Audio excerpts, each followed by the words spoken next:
बाळासाहेबांचं महत्त्व कमी करण्याचा शिंदेंचा कट आहे असा आरोप संजय राऊतांनी केलेला आहे। शिंदेंच्या जाहिरातीमध्ये बाळासाहेबांचा फोटो नखा एवढाही नाही। बाळासाहेबांच्या बरोबरीनं जिल्हाध्यक्षांचा फोटो लावता ही कोणती नवी पद्धत आहे असा सवाल राऊतांनी विचारलाय। आनंद दिघे नेते आणि उपनेतेही नव्हते, ते केवळ जिल्हाध्यक्ष होते असं संजय राऊत म्हणतात। तुम्ही ज्या मेंढ्यांच्या जाहिरातीचं कॅम्पेन करताय, म्हणजे त्यांचे नेते नरेंद्र मोदी आहेत, बाळासाहेब ठाकरे नाहीत ना। बाळासाहेब ठाकरेंचा फोटो नखा एवढा पण नाही। बाळासाहेब ठाकरेंच्या बाजूला तुम्ही शिवसेनेच्या जिल्हाप्रमुखांचा फोटो लावता। ही कोणती नवीन पद्धत आणली तुम्ही? ही कोणती आहे? आनंद दिघे हे आमचे प्रिय सहकारी होते। ते शिवसेनेचे नेतेही नव्हते, ते उपनेते नव्हते, ते ठाण्याचे जिल्हाप्रमुख होते। ज्यांच्या बुद्धीची बत्ती विझलेली आहे आणि जीभ कुजलेली आहे अशा संजय राऊतांनी दिघे साहेबांच्या फोटोवर आक्षेप घेतला। पण दिघे साहेब आणि बाळासाहेबांचं नातं हे गुरु शिष्याचं होतं हे त्यांना कसं कळणार? पण संजय राऊत, रावणाच्या शेजारी जशी शूर्पणखा होती ना, तसेच तुम्ही उबाठाच्या शेजारी शोभून दिसता।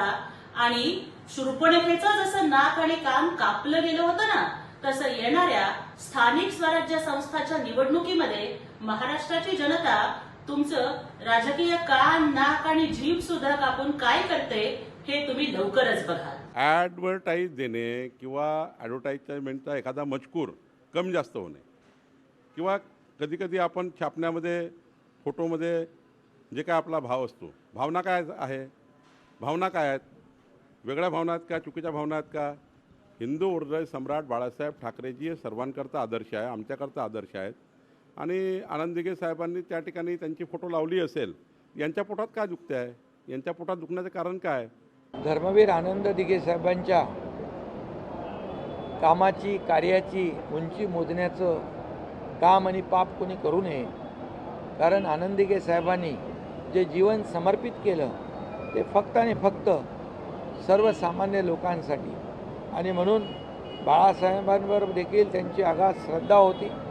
बाळासाहेबांनी सांगायचं आणि दिघे साहेबांनी ते पूर्ण करायचं, एक समीकरण होतं। त्यामुळे आनंद दिघे साहेब, मला वाटतं अशा कोत्या वृत्तीच्या लोकांना कळणार नाहीत, त्यांना त्यांचा खूप अभ्यास करावा लागेल। भुंकणाऱ्या कुत्र्या, दिघे साहेबांचं नाव घेण्याची तुझी लायकी आहे का?